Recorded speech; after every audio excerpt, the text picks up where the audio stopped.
എക്സാലോജിക്കിന്റെ ഹർജിയിൽ വീണ വിജയന് കനത്ത തിരിച്ചടി. കർണാടക ഹൈക്കോടതി എക്സാലോജിക്കിന്റെ ഹർജി തള്ളി.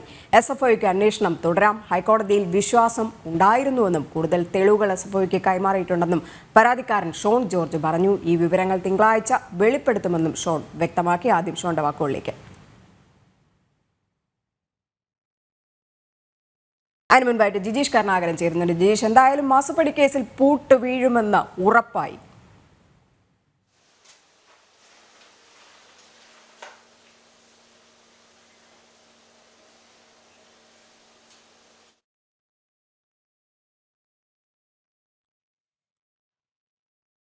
മാസപ്പടി കേസിൽ മുഖ്യമന്ത്രിയുടെ മകൾ വീണ വിജയന് കനത്ത തിരിച്ചടിയുണ്ടായിരിക്കുകയാണ്. കർണാടക ഹൈക്കോടതി എക്സാലോജിക്കിന്റെ ഹർജി തള്ളിയിരിക്കുന്നു. SFIക്ക് അന്വേഷണം തുടരാമെന്നും കോടതി വ്യക്തമാക്കിയിരിക്കുന്നു. നാളെ വിധിപ്പകർപ്പിന്റെ പൂർണ്ണ രൂപം നാളെ പുറത്തുവിടുമെന്നും കോടതി വ്യക്തമാക്കി. എന്തായാലും ജിജീഷ് ലൈനിലുണ്ട് എന്ന് പ്രതീക്ഷിക്കുന്നുണ്ട്. ജിജീഷ്, ഇനി എങ്ങനെയൊക്കെ പ്രതിരോധം തീർത്തിരുന്നാലും കർണാടക ഹൈക്കോടതിയും കേസ് തള്ളിയിരിക്കുകയാണ്. മാസപ്പടി കേസിൽ വീണ വിജയനും ഒപ്പം സർക്കാരിനും കൂടെ പൂട്ടുവീഴുകയല്ലേ ചെയ്യുന്നത്?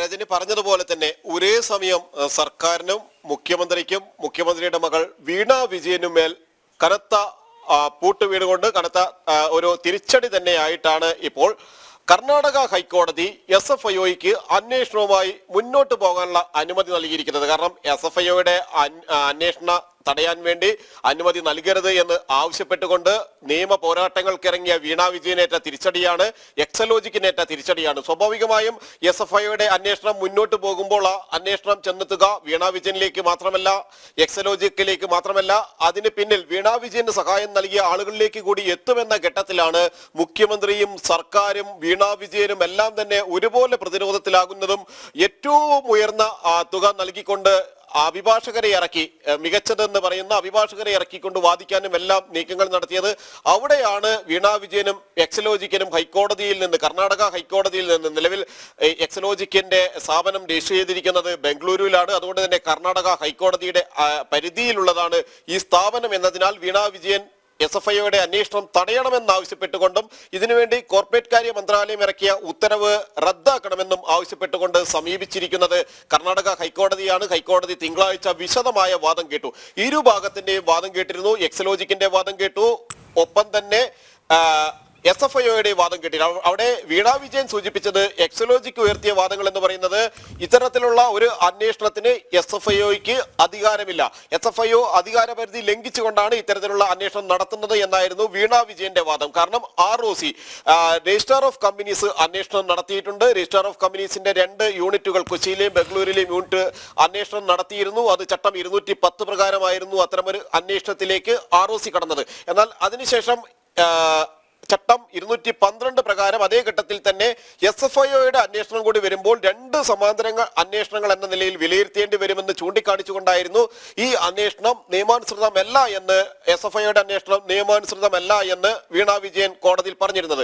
എന്നാൽ കോടതി മറുവാദങ്ങളാണ് പ്രധാനമായും അംഗീകരിച്ചിരിക്കുന്നത്. അവിടെ SFIO ചൂണ്ടിക്കാണിച്ചത് ഏറ്റവും പ്രസക്തമായ ഏറ്റവും പ്രാധാന്യമുള്ള ഒരു കേസാണ് ഈ അന്വേഷണ പരിധിയിലുള്ളത്. കാരണം SFIO സംബന്ധിച്ചിടത്തോളം വലിയ അധികാര പരിധികൾ അന്വേഷണ ഏജൻസിയാണ്. അതുകൊണ്ട് തന്നെ അതിന് കൂടുതൽ വിശദമായ ആളുകളെ ചോദ്യം ചെയ്യാൻ കഴിയും, റെയ്ഡുകൾ ഉൾപ്പെടെയുള്ള നടപടികളിലേക്ക് കടക്കാൻ കഴിയും. മാത്രമല്ല അവിടെ 1,72,00,000 രൂപ വീണ വിജയന് നൽകിയിരിക്കുന്ന എക്സലോജിക്കിന് CMRL കമ്പനി, കരിമണൽ ധാതു ലവണ ഖനന കമ്പനി നടത്തിയിരിക്കുന്ന പണമിടപാടുകൾ അത് കൃത്യമായി തന്നെ നിയമപ്രകാരമല്ല എന്ന കണ്ടെത്തലായിരുന്നു വിവിധ അന്വേഷണ ഏജൻസികൾ ആദ്യ അന്വേഷണത്തിൽ തന്നെ കണ്ടെത്തിയത്. ആദായ നികുതി വകുപ്പ് ആദ്യം ഇതുമായി ബന്ധപ്പെട്ട വിവരങ്ങൾ പുറത്തുവിട്ടു. പിന്നീട് ROCയുടെ അന്വേഷണ റിപ്പോർട്ട് വന്നു. ഇതെല്ലാം ശേഷമാണ് SFIയുടെ അന്വേഷണത്തിലേക്ക് സ്വാഭാവികമായും കടക്കുന്നത്. അതുകൊണ്ട് തന്നെ വീണ വിജയന് നൽകിയിരിക്കുന്ന പണം അത് കോഴപ്പണമാണ് എന്ന ആരോപണം ശക്തമായിരിക്കുമ്പോൾ അതിനെക്കുറിച്ച് വിശദമായി അന്വേഷിക്കേണ്ടതുണ്ട് എന്ന കാര്യമാണ് SFIO ഒന്നാമതായി ചൂണ്ടിക്കാണിച്ചത്. മറ്റൊരു കാര്യമായി അവർ വ്യക്തമാക്കിയിരുന്നത് 135 കോടി രൂപ വിവിധ രാഷ്ട്രീയ നേതാക്കൾ നേതാക്കൾക്ക് നൽകിയിട്ടുണ്ട്, വിവിധ രാഷ്ട്രീയ പാർട്ടികൾക്ക് നൽകിയിട്ടുണ്ട്. അങ്ങനെ രാഷ്ട്രീയ പാർട്ടികൾക്കും രാഷ്ട്രീയ പാർട്ടി നേതാക്കൾക്കും അടക്കം 135 കോടി രൂപ കരിമണൽ കമ്പനി CMRL നൽകുമ്പോൾ ആ പണം എന്തിനു നൽകി, എന്തിനുള്ള പ്രത്യുപകാരമായിട്ടാണ് ഈ പണമിടപാടുകൾ നടത്തിയിട്ടുള്ളത്? പ്രത്യേകിച്ച് കമ്പനി നിയമങ്ങൾ പ്രകാരം പ്രവർത്തിക്കേണ്ട ഒരു കമ്പനി അവിടെ അനധികൃതമായി പണം കൈകാര്യം ചെയ്യുമ്പോൾ ഇതിൽ കൃത്യമായ സാമ്പത്തിക ക്രമക്കേട്, ഗുരുതരമായ സാമ്പത്തിക ക്രമക്കേട് തന്നെ നടന്നിട്ടുണ്ട്. അത് കള്ളപ്പണം ആണ് എന്നുള്ള കാര്യത്തിൽ കൃത്യതയുമുണ്ട്. രണ്ട് കമ്പനികൾ തമ്മിലുള്ള സാമ്പത്തിക കരാറുകളാണ് എന്ന് CPM പറയുമ്പോഴും ഇവിടെ നടന്ന സാമ്പത്തിക തട്ടിപ്പാണ് എന്നുള്ള കാര്യം വ്യക്തമാണ്. അതുകൊണ്ട് തന്നെയാണ് ROC അന്വേഷണത്തിന് ശേഷം SFIO വന്നത്.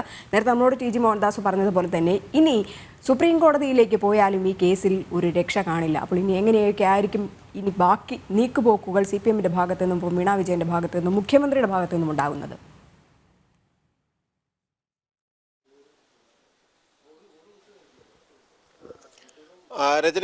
രജനി പറഞ്ഞതുപോലെ തന്നെ പൂർണ്ണമായും മുഖ്യമന്ത്രിയും മകളുടെ കമ്പനിയും എല്ലാം തന്നെ പ്രതിരോധത്തിൽ, അതായത് എതിർത്ത് നിൽക്കാൻ കഴിയാത്ത, ഏതെങ്കിലും തരത്തിൽ ന്യായീകരണങ്ങൾ ചമച്ച് മുന്നോട്ട് പോകാൻ കഴിയാത്ത വിധത്തിലുള്ള പ്രതിരോധ നിരയിലേക്ക് അവർ മാറുമ്പോൾ സ്വാഭാവികമായും ഈ അന്വേഷണം തടസ്സപ്പെടുത്തുക എന്നൊരു നീക്കമായിരുന്നു. അതിനും ഇപ്പോൾ കോടതി തടയിട്ടിരിക്കുന്നു. സ്വാഭാവികമായും അവിടെയാണ് ഈ കമ്പനികളുമായി ബന്ധപ്പെട്ട് തന്റെ പേരിൽ കൃത്രിമങ്ങൾക്ക് വേണ്ടി രൂപീകരിച്ചിട്ടുണ്ടാകുന്ന അത്തരത്തിലുള്ള നിരവധി കമ്പനികളുമായി ബന്ധപ്പെട്ട വിവരങ്ങൾ അത് മായ്ച്ചു കളയുക, അതിന്റെ തെളിവുകൾ നീക്കുക എന്ന ഒരു രീതിയിലേക്ക് തന്നെ വീണ വിജയൻ കടക്കുകയും ചെയ്യുന്നത്. കാരണം SFIOയുടെ ഇനിയുള്ള അടുത്ത ഘട്ടം നടപടി എന്ന് പറയുന്നത് സമഗ്രമായ ഒരു അന്വേഷണത്തിലേക്ക് തന്നെയായിരിക്കും. എക്സലോജിക്കുമായി ബന്ധപ്പെട്ട് വീണയുടെ പേരിൽ എവിടെയെല്ലാം കമ്പനികൾ രജിസ്റ്റർ ചെയ്തിട്ടുണ്ട്, ഏതെല്ലാം രാജ്യങ്ങളിൽ കമ്പനികൾ പ്രവർത്തിക്കുന്നുണ്ട്, ആ കമ്പനികളുടെ സാമ്പത്തിക ഉറവിടം എന്തെല്ലാമാണ്, അതിന്റെ പ്രാഥമിക ഘട്ട നിക്ഷേപമായി സ്വീകരിച്ചിരിക്കുന്നത് എന്ത് മാത്രം പണമാണ്, എത്രമാത്രം പണമാണ്, ആരുടെ കയ്യിൽ നിന്ന് വാങ്ങിയ പണമാണ് എന്നുള്ളതെല്ലാം തന്നെ അന്വേഷണം SFIOയുടെ അന്വേഷണത്തിലുണ്ടാകും. സ്വാഭാവികമായും ഈ ഒരു ഘട്ടത്തിൽ വീണ വിജയനെ സംബന്ധിച്ചിടത്തോളം ഇനിയുള്ള നീക്കം എന്ന് പറയുന്നത് സുപ്രീം കോടതിയെ പോലും അവസാന വാക്കായി കാണുക എന്നതാണ്. എന്നാൽ സ്വാഭാവികമായും ഇവിടെ ഹൈക്കോടതി വിശദമായ വാദങ്ങൾ 12-ാം തീയതി തിങ്കളാഴ്ച വിശദമായ വാദങ്ങൾ കേട്ടതിന് ശേഷമാണ് ഒരു അന്തിമ വിധി തന്നെ പുറപ്പെടുവിച്ചിരിക്കുന്നത്. സ്വാഭാവികമായും അത് മേൽക്കോടതികളിൽ പോകുമ്പോൾ പോലും ഈ തെളിവുകൾ, SFIO മുന്നോട്ട് വെച്ച തെളിവുകൾ അത് പ്രധാനമായി തന്നെ നിൽക്കും. SFIO മുന്നോട്ട് വെച്ചിരിക്കുന്ന വാദമുഖങ്ങൾ അത് ശക്തമായി തന്നെ അങ്ങനെ തന്നെ നിൽക്കും. സ്വാഭാവികമായും സുപ്രീം കോടതിയിലടക്കം വീണയുടെ വാദങ്ങൾ മുനയൊടിഞ്ഞു പോകുന്ന സ്ഥിതി തന്നെയാണ്. ഹൈക്കോടതിയിലെ വാദങ്ങൾ വെച്ച് നോക്കുകയാണെങ്കിൽ സ്വാഭാവികമായും അവിടെ SFIO അന്വേഷണം തുടരുന്ന സ്ഥിതി ഉണ്ടാകും. അപ്പോൾ കൃത്യമായി തന്നെ എന്തിനു വേണ്ടിയാണ് ഇത്തരത്തിൽ CMRL നിന്ന് പണം കൈപ്പറ്റിയത്, അല്ലെങ്കിൽ എന്ത് സേവനം നൽകിയിട്ടാണ് എന്ന് ബോധ്യപ്പെടുത്തേണ്ടി വരും. അവിടെയാണ് വീണ വിജയന് ഉത്തരമില്ലാത്തത്. കാരണം CMRL നിന്ന് പണം സ്വീകരിച്ചതിന് യാതൊരു തരത്തിൽ പണം സ്വീകരിച്ചതിന് തെളിവുകളില്ലാതെ പണം സ്വീകരിക്കുന്നു.